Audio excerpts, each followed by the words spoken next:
Greetings to our listener. I am Ashika Sahu. I am a student of class 8 Blue. Today we joined by our wonderful guest, Dr. Sagar Sahu. Welcome, sir. We are so glad to have you today. Dr. Sahu is an assistant professor in the Department of Physics in Sri Rawatpura Sarkar University in Jaipur. He has been accorded several achievements like 3 patents under his belt. Sir, could you please introduce yourself and tell us a little about your journey? Thank you, Kids Paradise Education, Naya Raipur, from inviting me special podcast. I am Dr. Sagar Kumar Sahu, Assistant Professor in the Department of Physics at Sri Rawatpura Sarkar University, Raipur. I completed my PhD in Physics and I contributed 11-year teaching in university colleges. I contributed 3 patents, 8 research paper, and 22 dissertation and 3 FDP programs.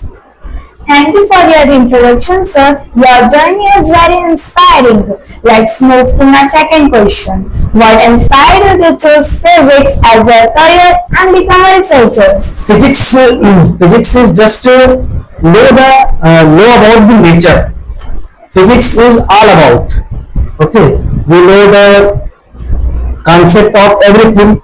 Physics create curiosity, and then that is a part of my life. That is so inspiring. Even I feeling interested in physics. Congratulations on your 3rd patent, sir. Could you explain your latest invention in simple words for our audience? Okay, simple words. My research area is perovskite solar cell. That is, at present we see everyone is working on renewable energy. Okay, that is solar cell. What is the basic and simple concept is we just convert sunlight to electrical energy. This is the concept of solar cell. Okay, and my area of research is perovskite solar cell. That is, perovskite solar cell is a type of solar cell. हम simple शब्दों में कह सकते हैं कि जो silicon solar cell है और पेरोव्स्काइट सोलर सेल है, बेसिकली हम बच्चे उसको रिलेट करेंगे तो आज की डेट में जो हमारा पेट्रोल वाली जो गाड़ी है वो हमारा सिलिकॉन सोलर सेल बोल सकते हैं, और जो हमारा पेरोव्स्काइट सोलर सेल है आज का जो ईवी है, इलेक्ट्रिक व्हीकल है, उसको हम देख सकते हैं. और आपका जो क्वेश्चन था कि मेरा पेटेंट के बारे में, तो my 3 patents. First patent is solar powered portable automated climate controlled hydroponic system. अब ये पेटेंट में क्या है, इस पेटेंट में आप देखेंगे कि विदाउट सॉइल है ना, जो हमारे एटमॉस्फेयर के अकॉर्डिंग विदाउट सॉइल आप कैसे उसको ग्रो करेंगे, ये जो हाइड्रोपोनिक सिस्टम है उस पर बेस है. And now talking about the my second patent, that is a multi-purpose, okay, geometrical device calculator. ठीक है, geometrical हम कैसे आज की डेट में घर वगैरह बनाते हैं तो उसमें हम मेजरमेंट फिक्स देख कर सकते हैं. And my 3rd patent at present 2026, and my 3rd patent is fluid dynamic analyzer. That was interesting to hear. I hope your invention keeps solving problems. My next question is, you have achieved 3 patents. What motivated you to keep doing, innovating and doing research? Okay, my first patent, a smart portable automated climate controlled hydroponic system. And second is a multi-purpose digital geometrical calculation tool. And third is fluid dynamic analyzer. These 3 patents जो हम area देखें तो तीनों का अलग अलग है. हम विदाउट सॉइल फर्स्ट वाली पेटेंट में देख सकते हैं कि विदाउट सॉइल हम कैसे ग्रो करेंगे. सेकंड वाली पेटेंट में आप देख सकते हैं कि जियोमेट्रिकली जो हमारा एरिया, रेक्टेंगल, लेंथ, विड्थ, उसको हम एग्जैक्ट एट प्रेजेंट जो हमारा डिजिटल डे में कैसे फिक्स कैलकुलेट कर सकते हैं.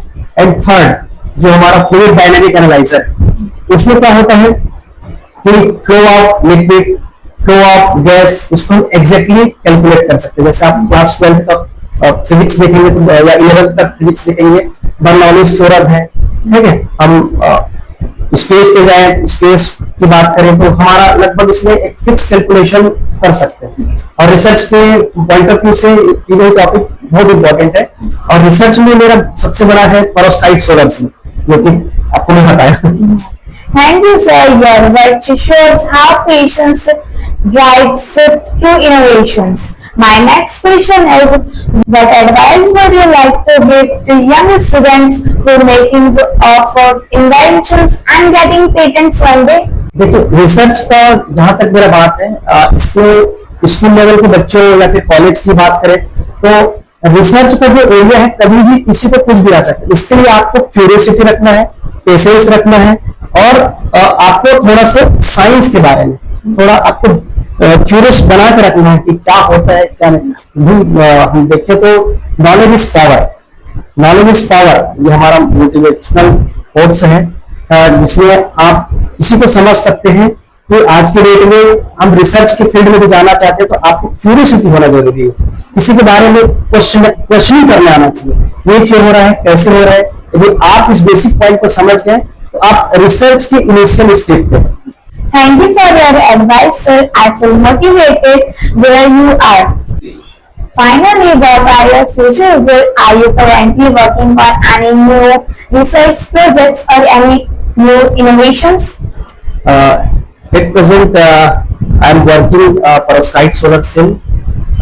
The basic concept is we find high efficiency with low cost, comfortable device technology हम बनाने का कोशिश कर रहे हैं, है ना, जो हमारे कम लागत में हाई इफिशियंसी। आप इंडिया का भी आप रेट देखेंगे तो उसके हिसाब से हम उसी पे वर्क करना चाह रहे हैं। एक्चुअली जो हमारा फिल्म में सोलर सेल है, जो हम प्रीवियसली सिलिकॉन सोलर सेल देखते थे, और हमारा पेरोव्स्काइट सोलर सेल, ये थिन लेयर पे बेस होता है। थिन लेयर प्रिपरेशन का हमारा बेसिक वर्क है, जो आज उसमें लेड यूज होता है। लेड जो हमारा टॉक्सिक मटेरियल होता है, तो उसको रिव्यू करके कैसे मैं थोड़ा बेसिकली डीप पे जा रहा हूँ, है ना, फिर ये बच्चे को सब पता है, ये लेवल 12 तक सब बच्चे पढ़ते हैं, है ना। जो हमारा मिथाइल अमोनियम ब्रोमाइड होता है, जो हमारा क्लोरीन ब्रोमीन आयोडीन, ठीक है, क्लोरीन ब्रोमीन आयोडीन, हम बात करते हैं ऑर्गेनिक और इनऑर्गेनिक मटेरियल्स की। ऑर्गेनिक इनऑर्गेनिक मेटल हैलाइड की बात करते हैं, तो इसमें हमारा जो फिल्म बनाते हैं क्लोरीन का, ब्रोमीन का और आयोडीन का, इसका हम फिल्म लेयर करते हैं। जैसे आप देखते हैं इलेक्ट्रिसिटी कैसे जनरेट होता है। सोलर सेल का हम बेसिक कॉन्सेप्ट देखें तो क्या होता है, सनलाइट आया, सनलाइट हुआ, फिर हमारा एक लेयर होता है, एक ईटीएल बोलते हैं, एचटीएल बोलते हैं, है ना, ईटीएल और एचटीएल, और बीच में होता है हमारा पेरोव्स्काइट लेयर। तो उस लेयर को हम बनाने के लिए ये केमिकल यूज करते हैं। तो बहुत सारा प्रोसेस होता है, बहुत कम समय में मेरा बहुत सारा चीज आप वीडियो में जाके देख सकते हैं, मेरा बना हुआ है सादा कुमार साहू, तो है ना। All the best to you, sir. We will keep looking forward to it. My next question is, sir, can you suggest some of your favorite books for our students that will learn to students more about physics? Physics book, Stephen Hawking, a brief history of time, बहुत बढ़िया book है। इसको मैं बोलूंगा कि हर एक बच्चे को पढ़ना चाहिए। द यूनिवर्स, मतलब इस बुक में आप देख सकते हैं बिग बैंग थ्योरी से लेकर ब्लैक होल तक पूरा, है ना। मतलब फिजिक्स में बोल रहा हूँ, स्टार्टिंग में बोल रहा हूँ जो हमारा थ्रू आउट नेचर के बारे में, तो इस बुक में आपको बहुत सारे चीज को देखने को मिलेगा, है ना। बिग बैंग थ्योरी से स्टार्ट करके हम ब्लैक होल तक, है ना, प्लांक्स हो गया, आइंस्टीन जो रिलेटिविटी की बात करते हैं, तो रिलेटिविटी बहुत बढ़िया कॉन्सेप्ट है फिजिक्स में, सभी बच्चों को जानना चाहिए, है ना। जैसे हमारे इस बेसिक कॉन्सेप्ट पर बेस होता है, first is state of rest और सेकंड होता है स्टेट ऑफ मोशन। सब जानते हैं स्टेट ऑफ रेस्ट और state of motion. If any body, जो ये जैसे रखा हुआ है, माइक है ना, हम कोई भी एक्सटर्नल फोर्स नहीं लगा रहा है, ये कौन सा स्टेट ऑफ रेस्ट। अब फैन चल रहा है, फैन आप देख रहे हो स्टेट ऑफ मोशन।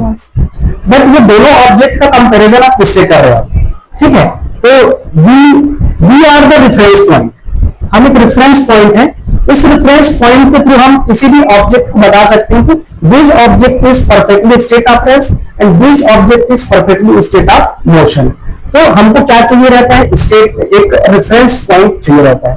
तो ये बहुत बढ़िया कॉन्सेप्ट है इस बुक में, और स्पेशल थ्योरी ऑफ रिलेटिविटी में रिलेटिविटी का जो कॉन्सेप्ट है उसमें बताया गया है ना। अब इसी को देखो, अब ये कॉन्सेप्ट जो है ना, अब थोड़ा सा और मैं लेके चलूंगा।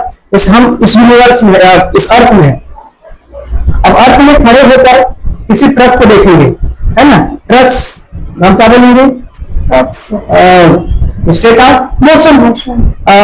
Feeble outside state of rest, birds are flying in the sky, this is what, state of motion. अब कॉन्सेप्ट कहां से बनता है, अब हम चले गए, वी नो द एक प्लेनेट, सब प्लेनेट वी नो, ओके। तो इसमें क्या होता है, हम अर्थ में ऊपर चले गए, और अर्थ ऑलरेडी जानते हैं कि earth is moving around the sun. तो आप अपनी कॉन्सेप्ट कैसे बोल सकते हैं कि हम अर्थ में रहते हुए दो कॉन्सेप्ट बता सकते हैं कि स्टेट ऑफ रेस्ट की कहानी और स्टेट ऑफ मोशन की कहानी। बढ़िया, बढ़िया लगा, ठीक है। तो ये भी बढ़िया कहानी। अभी आप अदर प्लेनेट में देखोगे, किसी चीज को देखोगे तो अर्थ के ऊपर आप खड़े होकर, तो आपको कैसा लगेगा, दूसरे ऑब्जेक्ट को हम कंक्लूजन क्या निकालेंगे, in this world no any object is perfectly state of rest, no any object is perfectly state of motion. Okay, बढ़िया यूनिवर्सल कहानी, द यूनिवर्स बुक में बढ़िया पढ़िए। Sir, another question I wonder a lot about you. What is the value of life? बढ़िया question. What is the value of our life?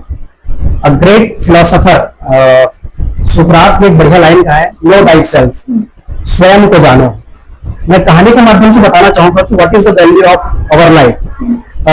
Basically बच्चे, मैं कहानी नहीं बताना चाह रहा हूं कि what is the value of life, हमारा वैल्यू क्या है, आप समझेंगे उस चीज को। कि जैसे मैंने पहले क्या होता था, गुरु शिष्य परंपरा हुआ करता था, ठीक है। शिष्य क्या करते थे, गुरुकुल में जाकर अपना शिक्षा ग्रहण करते हैं, ठीक है, और शिक्षा प्राप्त होने के बाद, है ना, फिर आप वापस लौट जाते हैं। तो जब उस समय गुरु शिष्य परंपरा हुआ करता था, तो गुरु और शिष्य के बीच में शिक्षा कंप्लीट हो जाता है, तो शिष्य अपने गुरु से पूछता है कि what is the value of our life. तो वहां गुरु उसके छोटा सा पत्थर देते हैं, और पत्थर देने के बाद बोलता है, ये लो पत्थर, है ना, इस पत्थर की वैल्यू आपको पता करना है, कम से कम 3 से 4 जगह जाना है, और आपको इस पत्थर की वैल्यू पता करना है, तो आपको आपके क्वेश्चन का आंसर मिल जाएगा कि what is the value of our life. तो होता क्या है इसमें, शिष्य गुरु को प्रणाम करता है और आगे निकल जाता है, और उस पत्थर को लेकर हम लोग गांव से हैं, ठीक है, गांव से है तो हम लोग मार्केट में चले गए, बाजार हो रहा है वहां चले गए, और कोई लाल भाजी बेच रहे हैं, लाल भाजी वाले के पास जाके पूछे, पत्थर को दिखाया वो कि what is the value of hour, what is the value of this stone, इस पत्थर के बदले आप मुझे क्या देंगे। तो लाल भाजी वाला बोलता है कि इसके बदले में आपको 2 जोड़ी लाल भाजी दे दूंगा, ठीक है। तो उसको अपने गुरु का बात याद आ जाता है कि इस पत्थर को कम से कम 2 से 4 जगह लेके जाना है, तभी मुझे पता चलेगा कि इस पत्थर की वैल्यू क्या है। फिर इस पत्थर को एक अनाज की दुकान में लेके जाता है, और अनाज की दुकान में जाकर बोलता है कि इस पत्थर के बदले मुझे आप क्या देंगे, ठीक है। तो इस पत्थर के बदले आप मुझे क्या देंगे, तो अनाज वाला बोलता है कि इस पत्थर के बदले मैं आपको 1 बोरी अनाज दे दूंगा, ठीक है। फिर गुरु का बात याद आता है, गुरु की बात याद आता है कि कम से कम 2 से 4 जगह लेके जाना है। फिर उस पत्थर को लेता है और थोड़ा आगे बढ़ जाता है, और वो चला जाता है चांदी की दुकान में। चांदी की दुकान में दिखाता है और बोलता है कि आप इस पत्थर के बदले मुझे आप क्या देंगे। तो चांदी की दुकान वाला बोलता है कि इस पत्थर के बदले आपको मैं 1 किलो चांदी दे दूंगा, ठीक। फिर गुरु को बात याद आता है कि इस पत्थर को कम से कम 3 से 4 जगह लेके जाना है। पत्थर वापस लेता है और चले जाता है सोने की दुकान में। सोने की दुकान में जाने के बाद बोलता है कि आप इस पत्थर के बदले मुझे क्या देंगे। तो वो सुनार बोलता है कि इस पत्थर के बदले में आपको 1 किलो सोना दे दूंगा, ठीक। अब फिर उस पत्थर को वापस लेता है और आगे चला जाता है, और चले जाते हैं कौन सी दुकान में, हीरे की दुकान में। हीरे की दुकान में जाने के बाद उस पत्थर को दिखाता है और बोलता है कि इस पत्थर के बदले आप मुझे क्या देंगे। तो वो हीरे वाला जैसे उस पत्थर को देखता है, उस शिष्य को गले से लगा लेता है, बल्कि इस पत्थर के बदले आप जो बोलोगे मैं मुझे आपको दूंगा। क्या कहानी है इस मतलब आपको क्या चीज समझ में इस कहानी से? जो स्टोन है उसके वो उसका महत्व बहुत है। बहुत है। वो स्टोन आप हो, है ना, वो हीरा आप हो, वो चमक आप हो, ठीक है। आप चाहो तो अपनी लाइफ को 2 जोड़ी लाल भाजी समझ के बिता सकते हो, आप चाहो तो 1 बोरी अनाज समझ के अपनी लाइफ को बिता सकते हो, आप चाहो तो 1 किलो सोना में संतुष्ट रह के बिता सकते हो, आप चाहो तो 1 किलो सोना में बिता सकते हो, और लगातार भी आप मेहनत कर रहे हो, पढ़ाई कर रहे हो, पढ़ाई, है ना, तो इससे आपको एक दिन आपको जहां नहीं आपको बढ़िया मुकाम मिल जाएगा। ये है what is the value of our life. Thank you, sir, for joining us. It was a pleasure to hear your thoughts and opinions. I learned a lot and our listeners too. Thank you to our listeners for joining us. Signing off, this is Harshika Sahu, Case School.